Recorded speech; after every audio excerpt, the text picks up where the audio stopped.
আপনার Facebook ID বা পেজে এই তিনটি অপশন যদি ঠিক থাকে তাহলে আপনি একদিন আগে পরে কন্টেন্ট মনিটাইজেশন পাবেন 100% নিশ্চিত থাকেন। প্রথমে যাবেন আপনার ফেসবুক পেজে, তারপর দেখে নেবেন কোনো ভাইলেশন বা কপিরাইট কন্টেন্ট আছে কিনা। থ্রি ডট বাটনে ক্লিক করবেন, তারপর একটু নিচ দিকে যাবেন, যাওয়ার পর হেল্প অ্যান্ড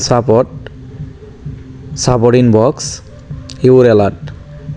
দেখছেন কোনো কপিরাইট কন্টেন্ট নাই বা কোনো ভাইলেশন নাই, তাহলে একটি অপশন ঠিক আছে।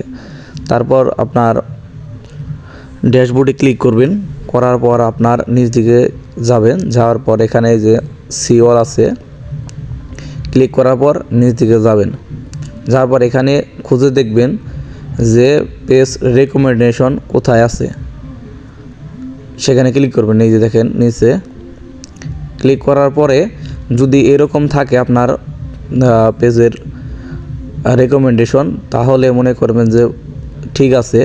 তারপর দেখবে পেজ স্ট্যাটাস যদি এরকম থাকে, আপনার যে প্রোফাইলের ওখানে সবুজ চিহ্ন থাকে, তাহলে মনে করেন যে আপনি 100% নিশ্চিত থাকবেন যদি আপনি কাজ করেন কন্টেন্ট মনিটাইজেশন পাবেন, এটা আপনি শিওর থাকেন।